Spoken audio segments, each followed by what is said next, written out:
রাসূলুল্লাহ লা ইলাহা ইল্লাল্লাহ মুহাম্মাদুর রাসূলুল্লাহ।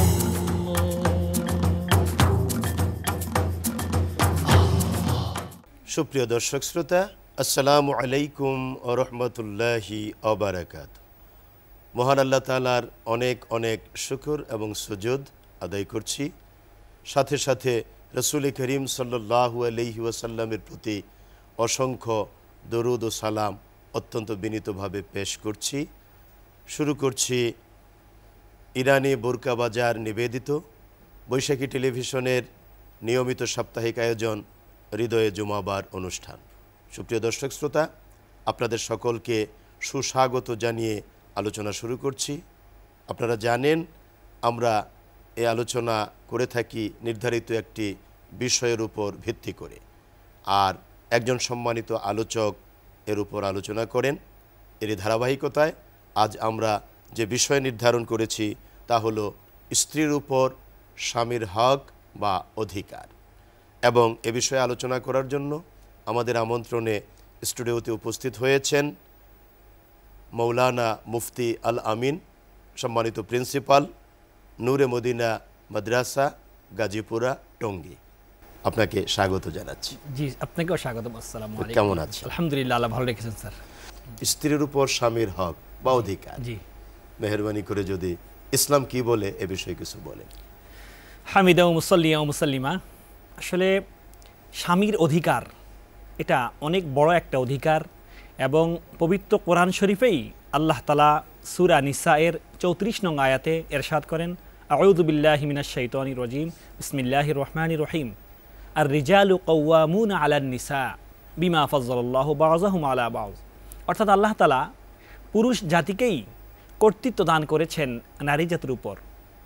বিষয়টি এমন যে সামগ্রিক বিবেচনায় একজন পুরুষের যেই বিচক্ষণতা এবং তার যে প্রজ্ঞা থাকে, অনেক নারীরই তা থাকে না। কোনো কোনো নারীর হয়তো থাকে, সেটা পার্সেন্ট খুবই কম, কিন্তু বেশিরভাগ ক্ষেত্রেই দেখা যায় পুরুষের প্রজ্ঞা, জ্ঞান, গর্ভ, সিদ্ধান্ত এটা অত্যন্ত সুচিন্তিত হয় এবং সুন্দর হয়। পক্ষান্তরে নারীর সিদ্ধান্ত, নারীর কথাবার্তা হয় আবেগপ্রবণ। তারা আবেগপ্রবণ হয়ে যায় বিভিন্ন সময়ে, এই জন্য তাদের সিদ্ধান্তগুলো অনেক সময় রং হয়ে যায়, মিসআন্ডারস্ট্যান্ডিং হয়ে যায়, ভুল বুঝাবুঝি হয়ে যায়। এই জন্য আল্লাহ তাআলা পুরুষকে একটা কর্তৃত্বশীল হওয়ার জন্য আল্লাহ তাআলাই দায়িত্ব দিয়েছেন। এই জন্য পুরুষ সর্বক্ষেত্রেই কর্তৃত্বশীল নারীর উপরে। হ্যাঁ, কোনো কোনো দেখা যায় যে কোনো কোনো জায়গায় অনেক ব্যক্তিগতভাবে কোনো কোনো নারী অনেক পুরুষের চেয়ে অনেক বেশি জ্ঞানী, তা হতে পারে। এটা হতে পারে পার্সেন্টেজ খুবই কম। যেমন আয়েশা সিদ্দিকা রাদিয়াল্লাহু আনহা, তিনি নারী ছিলেন, কিন্তু তিনি হাজারো সাহাবীর চেয়ে অনেক বেশি জ্ঞান রাখেন। কিন্তু আয়েশা রাদিয়াল্লাহু আনহা উনি তো একজন, এরকম হয়তো হাতে গোনা 4-5 জন হতে পারে, কিন্তু পক্ষান্তরে সাহাবা একরাম ছিল 100 লক্ষ সাহাবী। তো যেখানে নারীদের সংখ্যা খুবই কম, যারা খুবই বিচক্ষণ, এমন সংখ্যা খুবই কম। এরপরে মানুষ যে দাম্পত্য জীবনে, সংসারে যখন একটা স্বামী স্ত্রীর পরিচয় হয় নতুন সংসারে, তখন আল্লাহ তাআলা সে নারীকে আদেশ দিয়েছেন যে নারী যেন সব সময় তার হাজব্যান্ডের উপর প্লিজ থাকে এবং হাজব্যান্ড যা বলে তা যেন মেনে নেয়, যদি হাজব্যান্ডের বক্তব্যটা বৈধ হয় এবং ইসলাম সম্মত হয়। কিন্তু হাজব্যান্ড যদি কোনো অনৈতিক অন্যায় কাজে স্ত্রীকে বাধ্য করে, সেটা আবার মানার কথা বলা হয়নি। নবী করিম সাল্লাল্লাহু আলাইহি ওয়াসাল্লাম ইরশাদ করেন, লাউ কুনতু আমুরু আহাদান আই ইয়াসজুদা লি আহাদিন লা আমারতুল মারআতা আন তাসজুদা লিজাওজিহা। অর্থাৎ যদি আল্লাহ তাআলা কাউকে আল্লাহর পরে সেজদা করার হুকুম দিতেন, তাহলে প্রত্যেকটা স্বামীকে সেজদা করার জন্য স্ত্রীকে আদেশ দিতেন। তার মানে সোজা কথাটা হলো আল্লাহকে ছাড়া কাউকে সেজদা করা নিষেধ, হারাম। হারাম। নবীজি এই কথা বলেছেন, যদি মানুষকে সেজদা করা বৈধ হতো, জায়েজ হতো, তাহলে আমি বলতাম যে স্ত্রীরা তোমরা তোমাদের স্বামীকে সেজদা করো। শুধু তাই নয়, নবী করিম সাল্লাল্লাহু আলাইহি ওয়াসাল্লাম ইরশাদ করেন, ইদা দাআর রাজুলু ইমরাআতাহু ফাবাতা গজবান লাগানাত হাল মালাইকাতু হাত্তা তুসবিহা। যখন রাতের বেলা স্বামী স্ত্রীকে ডাকে, স্ত্রী যদি সেই ডাক অমান্য করে, স্বামীর ডাকে সাড়া না দেয়, তাহলে স্বামী যদি মনে কষ্টর সাথে রাত কাটায়, তাহলে সকাল পর্যন্ত ফেরেশতারা ওই স্ত্রীকে অভিশাপ দিতে থাকে। এই জন্য অত্যন্ত একটা জঘন্য বিষয়, যে এটা একটা সিগনিফিক্যান্ট হাদিস। জি, হাদিস। তো এখান থেকে আমরা যেটা অ্যাকচুয়ালি বুঝবো, এটা হলো একটা দিক, অর্থাৎ স্ত্রী স্বামীর যে কোনো সঙ্গত বৈধ আহ্বানে অবশ্যই সাড়া সাড়া দেবে, দেবে। এটা হলো এখানকার মেসেজ। জি, তবে স্ত্রীর যদি কোনো প্রতিবন্ধকতা থাকে, সেটা তো অন্য অবশ্যই, কোনো কারণ থাকে সঙ্গত, অবশ্যই। সেটা ভিন্ন কথা। হ্যাঁ, ফিজিক্যাল প্রবলেম থাকতেই পারে, সমস্যা থাকতে পারে, সে যুক্তিসঙ্গত কারণে অবশ্যই জি, সেটা এক্সেপশনাল বিষয় অবশ্যই। আর নবী করিম সাল্লাল্লাহু আলাইহি ওয়াসাল্লাম আবারও এরশাদ করেছেন যে দিনের বেলা স্ত্রীরা যদি রমজান মাসের রোজা ছাড়া অন্য রোজা রাখতে চায় তাহলে স্বামীর অনুমতি লাগবে। অর্থাৎ একজন স্ত্রী যদি নফল রোজা রাখতে চায় আর স্বামীর সাথে কনসাল্ট করে স্বামীর নেবে, সাথে কথা কনসাল্ট বলে করে নেবে নিবে, যে আমি রোজা কথা বলে রাখবো। অনুমতি নিয়ে নেবে, তাহলে রোজা রাখবে। অর্থাৎ এখানে স্বামীকে কতটা গুরুত্ব দেওয়া হচ্ছে যে স্বামী যেন কোনোভাবেই মনে কষ্ট না পায়। কিন্তু অন্যদিকে আবার বলা হচ্ছে যে আলমার আতু ইদা সল্লাত খমসাহা ওয়া সামাত শাহরাহা ওয়া আহসানাত ফারজাহা ওয়া আতাআত বালাহা ফালতাদখুল মিন আইয়ি আবওয়াবিল জান্নাতি শাআত। অর্থাৎ একজন নারী যে 4টা কাজ করতে পারে জান্নাতের যে কোনো দরজা দিয়ে ঢুকতে পারবে। 1 নাম্বার কাজ হচ্ছে 5 ওয়াক্ত নামাজ, 2 নাম্বার হচ্ছে রমজান মাসের রোজাগুলো রাখবে, 3 নাম্বার নিজের লজ্জাস্থানের হেফাজত করবে, 4 নাম্বার কাজ স্বামী যখন যা বলবে তা মানবে।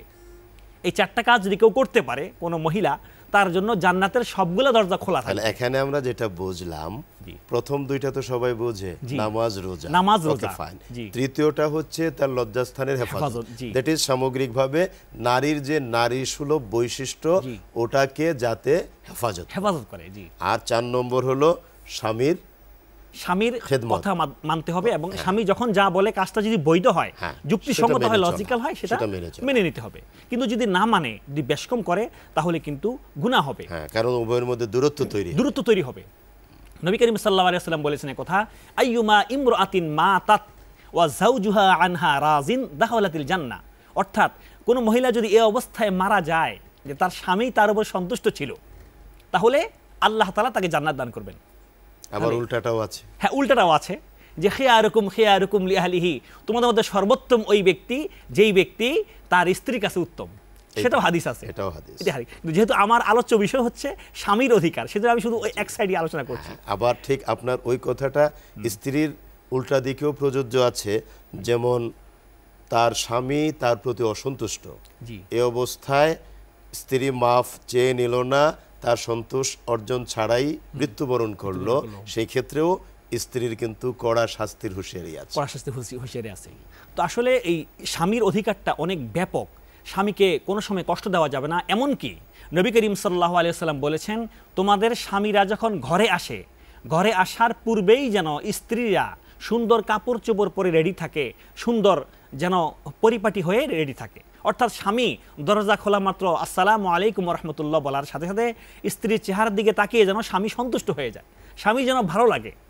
তো এইখানে আর অ্যাকচুয়ালি তো এই যে সাজগোজ, জি। এটা বর্তমান সমাজে মেয়েরা যা করে, হ্যাঁ। এগুলো করে টোরে তারা বাহিরে প্রদর্শন করে। এটা হলো প্রদর্শনী, এটা হলো পণ্যের মতো। আর অ্যাকচুয়ালি হাদিসের সার কথাটা হলো, মর্ম কথাটা হলো, স্ত্রীর যাবতীয় সাজগোজ নিজেকে পরিপাটি করা, এটা হলো তার স্বামীর জন্য। স্বামীর অধিকার এটা। স্ত্রী সবসময় সুন্দর থাকবে, স্ত্রী চমৎকার থাকবে, এটা স্বামী যেন দেখতে পারে যে আমার স্ত্রীটা অনেক সুন্দরভাবে আছে, এবং এটা স্বামীর অধিকার। পাশাপাশি আরেকটা বিষয়, ওই যে আমরা বডি স্প্রে করি, সেন্ট ইউজ করি, এটা হলো মহিলাদের জন্য, ওটা হবে এমন যেটা শুধু নিজের আয়ত্তের ভিতরে থাকে, হ্যাঁ, বাহিরের অন্যদের জন্য প্রদর্শনী না। কোনো সেন্ট, কোনো পারফিউম মহিলারা ইউজ করে বাহিরে যাবে না। বরং এক হাদিসের মধ্যে পাওয়া যায়, নবী করিম সাল্লাল্লাহু আলাইহি ওয়াসাল্লাম বলেছেন যে পুরুষের সৌন্দর্য হচ্ছে পুরুষ সেন্ট ইউজ করবে, আতর ইউজ করবে, কিন্তু আর মহিলার সৌন্দর্য হচ্ছে মহিলা লাল কাপড় পরবে, হলুদ কাপড় পরবে। অর্থাৎ যেখানে সুগন্ধি থাকবে না কিন্তু কাপড় চোপড় হবে সুন্দর, এটা হচ্ছে নারীর জন্য। আর পুরুষের জন্য লাল কাপড়, হলুদ কাপড় পরা যাবে না, কিন্তু সেন্ট বা পারফিউম ইউজ করতে পারবে, হালাল যদি হয়, সুন্দর। তার মানে হলো নারী এবং পুরুষ দুটো সত্তা আলাদা, এবং আমরা তাদের সীমারেখাটাও এইভাবে এখান থেকে বুঝতে পারি। আর যেহেতু পুরুষ স্বামী আর নারী হলেন স্ত্রী, সে কারণে স্বামী এবং স্ত্রীর মধ্যে যে সম্পর্কটা, দাম্পত্য শান্তি, এটাও আমরা ওইভাবে পেতে পারি। কোরআনে কারিমে তো আল্লাহ বলে দিলেন, হুন্না লিবাসুল লাকুম ওয়া আনতুম লিবাসুল লাহুন্না, অর্থাৎ স্ত্রীরা তোমরা স্বামীদের পোশাক, স্বামীরা তোমরাও তোমাদের স্ত্রীদের পোশাক। এই বিষয়টাকে যদি আমরা আমলে আনি তাহলে কিন্তু উভয়ের মধ্যে যে অবিচ্ছেদ্য নিবিড় গভীর সম্পর্ক এবং একে অন্যের পরিপূরক সম্পূরক, 2 in 1 ইংরেজিতে যাকে বলে, দুটো সত্তা মিলে একটা পূর্ণাঙ্গ সত্তা, আমরা এটা তো বুঝতে পারি। আবার ইংরেজিতে ওটাকে বলা হয় বেটার হাফ, স্ত্রীকে, অর্থাৎ একটা হলো ইনফেরিয়র আর একটা হলো বেটার।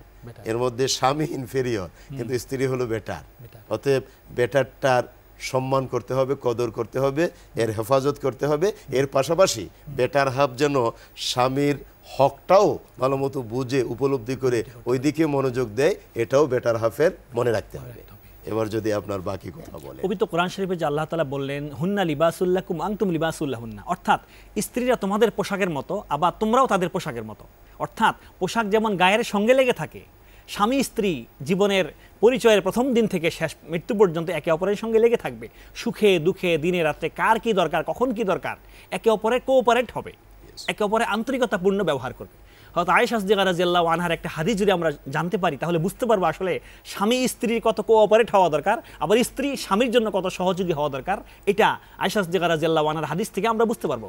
হয়তো আয়েশা সিদ্দিকা রাদিয়াল্লাহু আনহা তিনি বলেন যে নবী করিম সাল্লাল্লাহু আলাইহি ওয়াসাল্লাম এমন ছিলেন যে তিনি যখন ঘরে ঢুকতেন তখন তিনি আমার সঙ্গে বাসায় কাজ করতেন, তিনি ঘর ঝাড়ু দিতেন, তিনি তরকারি কুটতেন, তিনি বকরির দুধ দহন করতেন। নবী করিম সাল্লাল্লাহু আলাইহি ওয়াসাল্লাম নিজের জামা কাপড় নিজে ধুইতেন এবং সেলাই করতেন এবং অপরিচ্ছন্ন এরপরে বাসন কোসন থাকলে, ঘরের কোনো আসবাবপত্র অপরিচ্ছন্ন থাকলে নবী নিজ হাতে এগুলো সাফ করতেন। অর্থাৎ স্ত্রীকে বলতেন না যে এটা তুমি করো তুমি করো, স্ত্রীকে কোনো আদেশ দিতেন না। নবী করিম সাল্লাল্লাহু আলাইহি ওয়াসাল্লাম সবসময় স্ত্রীর সঙ্গে কোঅপারেট হিসাবে কাজ করতেন, সহযোগী হিসাবে কাজ করতেন। নবী করিম সাল্লাল্লাহু ভাবতেন না যে আমি মদিনার ইসলামিক স্টেটের রাষ্ট্রপতি, আমি কিভাবে ঘর ঝাড়ু দেই, নবী এটা ভাবতেন না। বরং নবী করিম সাল্লাল্লাহু আলাইহি ওয়াসাল্লাম স্ত্রীর সঙ্গে সবসময় আনন্দপূর্ণ ব্যবহার, একটা সৌহার্দ্যপূর্ণ ব্যবহার, আন্তরিকতাপূর্ণ ব্যবহার তিনি করেছেন।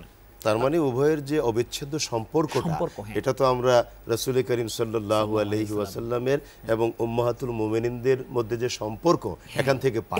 এইজন্যই তো আল্লাহ বলেছেন লাকাদ কানা লাকুম ফি রাসূলিল্লাহি উসওয়াতুন হাসানাহ, নবীজি যে আমাদের প্রতিটি সেক্টরে সুন্দরতম আদর্শ এখান থেকে আমরা উপলব্ধি করি।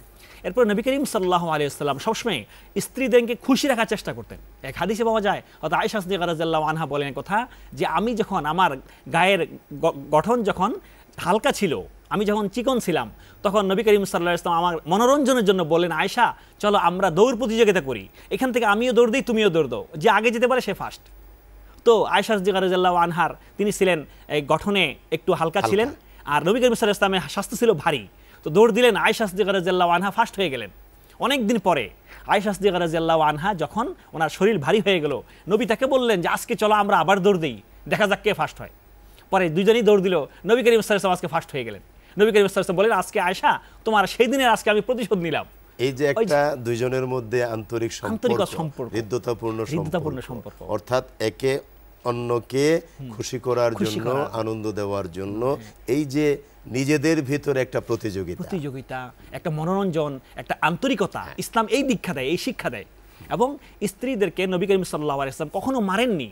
হযরত আয়েশা সিদ্দিকা রাদিয়াল্লাহু আনহা বলেন কথা যে মা যারাবা রাসূলুল্লাহ সাল্লাল্লাহু আলাইহি ওয়াসাল্লাম শাইআন কাত্তু বিয়াদিহি ওয়ালা ইমরাআতান ওয়ালা খাদিমান, অর্থাৎ নবী করিম সাল্লাল্লাহু আলাইহি ওয়াসাল্লাম কখনো কোনো স্ত্রীকে প্রহার করেননি, কোনো খাদেম চাকর চাকরানিকেও প্রহার করেননি। নবী করিম সাল্লাল্লাহু আলাইহি ওয়াসাল্লাম আরেক স্ত্রী বলেন যে মা আবান নবী সাল্লাল্লাহু আলাইহি ওয়াসাল্লাম তুআমান কাত্তু ইনিশতাহাহু আকালাহু ওয়া ইন কারিহাহু তারাকাহু, নবীর সামনে আমরা খাবার দিতাম, নবী কখনো বলেননি এই খাবারে তরকারিতে লবণ বেশি হলো কেন, ঝাল বেশি হলো কেন, কখনোই বলেননি। নবীর পছন্দ হয়েছে খেয়েছেন, নবী পছন্দ হয় নাই খান নাই। তার মানে নবীজির বৈশিষ্ট্যটাই ছিল এরকম, কাউকে কষ্ট দিতেন না এবং স্ত্রীদের দোষও ধরতেন না। নবী করিম সাল্লাল্লাহু আলাইহি ওয়াসাল্লাম কখনো কোনো স্ত্রীর দোষ ধরতেন না। কখনো কোনো স্ত্রীর প্রতি কোনো কারণে রাগান্বিত হয়ে গেলে নবী চুপ থাকতেন, শুধু চুপ থাকতেন। চুপ থাকাটাই ওনার প্রতিবাদ এবং প্রতিশোধ, আর কিছুই না। ঘটনাক্রমে কোনো এক কারণে হয়তো আয়েশা সিদ্দিকা রাদিয়াল্লাহু আনহার সঙ্গে একটা বিষয় নিয়ে নবী করিম সাল্লাল্লাহু আলাইহি ওয়াসাল্লাম মনে কষ্ট পাইছিলেন, যদিও সেটা দূর হয়ে গেছে, পরবর্তীতে ওহীর মাধ্যমে নাজিল হয়েছে। কিন্তু নবী করিম সাল্লাল্লাহু আলাইহি ওয়াসাল্লাম আয়েশাকে কিছুই বলেন নাই, শুধু চুপ ছিলেন, কথা বলেননি, এতটুকু হয়েছে। কখনো প্রহার আর করেননি, সেটা মারধর হতেই করেননি। পারে, সেটা আমাদের সমাজে যেগুলো হতেই চলছে এগুলো তো সম্পূর্ণ অন্যায়। তার মানে আমরা এখান থেকে যেটা বুঝতে পারলাম, জি। স্বামীর সাথে স্ত্রীর যে সম্পর্ক, সম্পর্ক। এবং সেই ক্ষেত্রে স্বামী স্পেসিফিক কতটুকু অধিকার রাখেন স্ত্রীর উপর, হ্যাঁ। এবং স্ত্রীও কতটুকু অধিকার রাখেন স্বামীর উপর। স্বামীর উপর, যেমন আমরা আরেকটা বিষয় দেখতে পাই সূরা নূরে, যেটার বিস্তারিত বর্ণনা আছে, জি। আপনি যা বললেন ওই জি, কথাটাও জি, আছে। হ্যাঁ। তো সেখানে আয়েশা সিদ্দিকা রাদিয়াল্লাহু তাআলা আনহা কিছুদিন বাবার বাড়িতে ছিলেন। বাবার বাড়িতে ছিলেন, তো নবীজি অনেকদিন দেখতে যান না, তার মনে কষ্ট। এরপরে হযরত আলী রাদিয়াল্লাহু তাআলা আনহু আবার পরামর্শ দিলেন, যান শ্বশুর বাড়িতে বেড়ায় আসেন, বেড়ায় আসেন। দেখে আসেন। তিনি গেলেন। হযরত আবু বকর রাদিয়াল্লাহু তাআলা আনহু তিনি বললেন যে আয়েশা, তোমার স্বামী আসছেন, রাসূলুল্লাহ সাল্লাল্লাহু আলাইহি ওয়াসাল্লাম আসছেন, তুমি যাও। হযরত আয়েশা সিদ্দিকা বললেন যে ওনাকেই আসতে বলেন, আমি এখানে আছি, এখানেই থাকবো। তারও অভিমান আছে তারা অভিমান আছে, স্বামীর উপর। থাকতে পারে।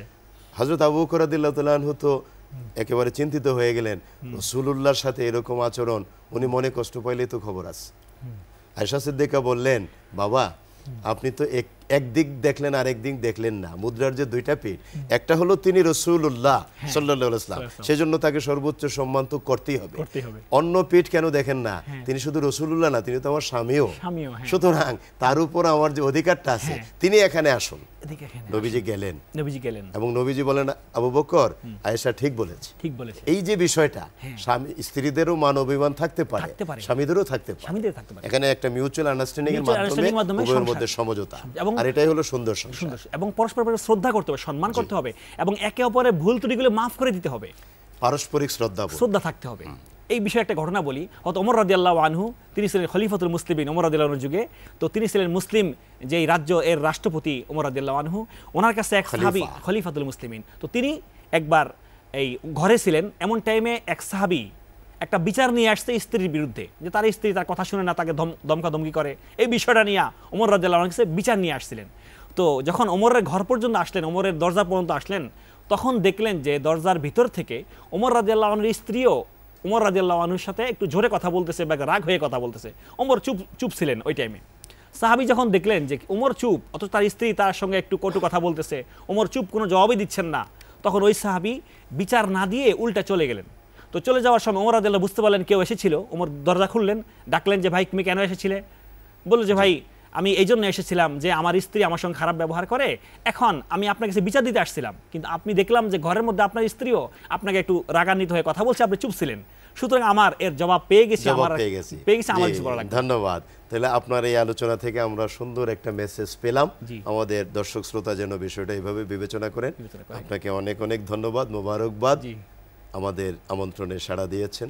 ইনশাআল্লাহ দেখা হবে পরবর্তীতে। সুপ্রিয় দর্শক শ্রোতা, আমরা আলোচনার একেবারে শেষ প্রান্তে চলে এসেছি। আমরা আলোচনা শুনছিলাম স্ত্রীর উপর স্বামীর হক বা অধিকার সম্পর্কে। প্রিয় দর্শক, মুদ্রার যেমন দুটো পিঠ, স্বামী এবং স্ত্রী ওই রকম দুটো আলাদা সত্তা হলেও একের সাথে অন্যের সম্পর্ক অবিচ্ছেদ্য।